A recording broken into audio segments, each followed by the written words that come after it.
my worst experiences as an artist hosting commissions. If you're new and you want to follow along for more, like, sub, bell. I'm usually calm in these videos, but I might get a little ranty in this one. I'll try to keep it in check though. The first half is going to be some stories about rates and charges, and the second half treads some not safe for work territory, so you've been warned. Let's start with the funniest one, at least. This happened years ago, back when I was first putting speed paints on my YouTube channel and getting clients through Tumblr. I received an order for a 4-character piece with a background, and this was back when I was supremely undercharging too. I think I was doing it for like $30. So I was working for less than $5 an hour after PayPal got their cut. I also made the mistake of working before receiving payment. I always figured getting the sketch or general composition done before payment should be okay, since it would save me time later, but realistically, it just meant that I'd end up doing work for clients that would later ghost me without paying. In this instance, I started sketching this 4-character piece, and days went by. I contacted the client again, and they skirted around sending the payment. They said that they wanted the order first. I showed them the sketch to say that I was already working on it, but I couldn't continue until the invoice was filled. After a couple days of silence, they asked me about progress on their order, and they included, "You already did the sketch, why can't you just keep working on it?" And I reiterated that I couldn't start the full piece until the invoice was filled. At this point, they sent the payment, and I got to work on this 8-hour commission. And my commission terms have always estimated 2 to 3 weeks for delivery upon payment, and I'll get more into that later, but here's the timeline for this order. Day 1, they reached out for an order. I drew the sketch. Despite hounding me to continue without payment on days 3 to 7, I did not continue to work on the piece. When I was finally sent payment on day 9, I started working on it. On day 11, I uploaded a speed paint to my YouTube channel for a different commission.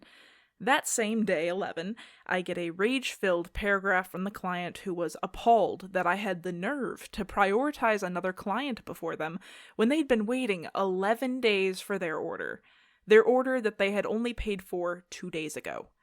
Not to mention, this speed paint was from an order from weeks prior. Content backlogs are a thing. And I told this client that I was working on their order and that the timer had really only been going since they sent payment, to which they complained that it shouldn't take 2 days to finish a 4-character piece because they saw my speed paints and they assumed that these videos were in real time. Yeah, this ain't worth $30. They claimed that I was scamming them by pretending that I would take longer than I needed to, and my speed paint videos were proof that I could work faster. I refunded the measly $30 and I denied further services. $30 is not enough for 4 characters, but another story. Chargebacks. When I get a commission order and the invoice has been paid, that order goes up to the top of my priorities. My commission terms list that on average, orders take 2 to 3 weeks to complete. This is a lie. I try to get commissions done within the first week and usually deliver in that first week. Sometimes even within the first 3 days of received payment.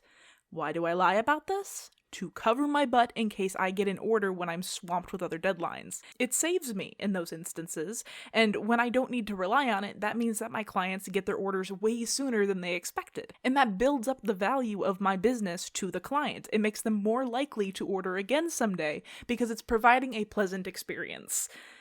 But on more than a couple occasions, my quick delivery meant that they were able to force a chargeback or a refund after receiving their order. And on every single one of these occasions, it has been as the money was transferring to my account. As an example, an order comes to $80, which the client pays. PayPal takes a cut, I transfer the remaining $72 to my bank account, which takes a few days. Within 3 days, I deliver the order, and the $72 is still in the void.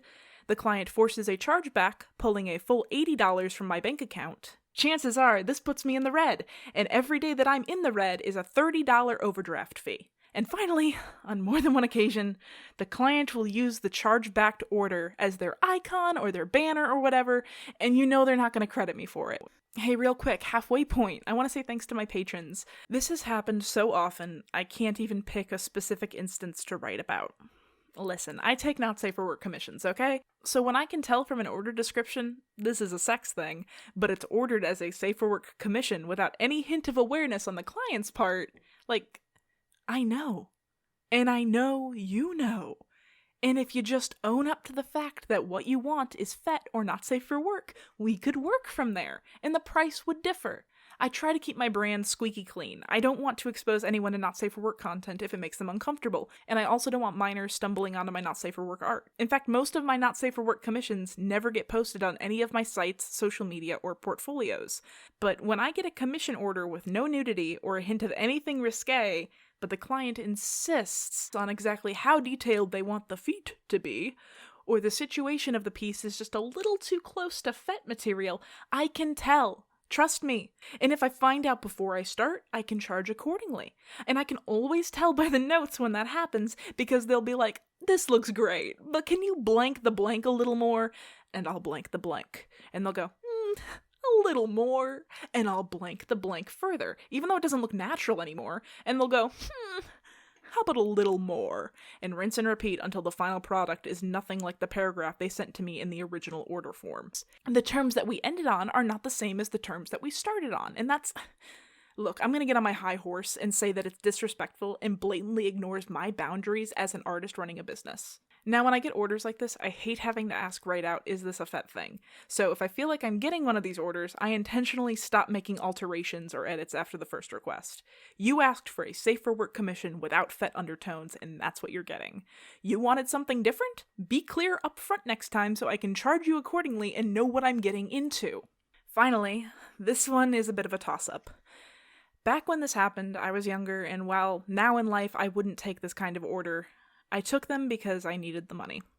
And if I went back in time and I still had been in the situation that I was in, I'd probably do it again out of necessity. I'm going to pose you a scenario to really think about, and I'm curious how others would respond, but I know it's never going to be the same unless the circumstances are also aligned, so do not feel like you have to validate me if you would have done something differently. You're dependent on your loved ones who are also struggling to get by. You've already scrounged up all your money for the last emergency that you had to pay for, and now you're broke. Because of your pride, you don't want to tell people that you need money, but you have bills due, and you've been applying to local jobs you don't even want while desperately advertising your commissions. You get an order from someone who wants a certain concept illustrated, but doesn't have a character in mind for the piece. The concept is similar to what I mentioned earlier. It's not super explicit, but it smells of fet. And this order, by itself, couldn't pay all your bills, but it would take a chunk out of what's due. You offer ideas for canon characters, to which the client shows a clear lack of interest, and they don't have any characters of their own. They mention wanting to order a series of commissions, the final price combined coming to more than enough to cover your outstanding bills, and even leaving you with a bit of leftover cash in time to start buying Christmas presents for your loved ones. You offer some character suggestions, even floating the idea of designing a character for these pieces by the client. And at this moment, their heart is suddenly set. They want your character in these risque fet commissions. Not only your OC, but your persona. Yeah. For fets I had no interest in, for prompts that would be too surreal to explain in a YouTube video, and I formed a sales history with a client for their niche interest. Comics, page illustrations, the works. But you know how I said earlier that commissions that have that smell tend to turn into long message correspondences about blanking the blank more and more and more? Yeah, this was happening for every piece. This commission correspondence ended when Art Twitter had its weekly discourse, and for the first time I took a side.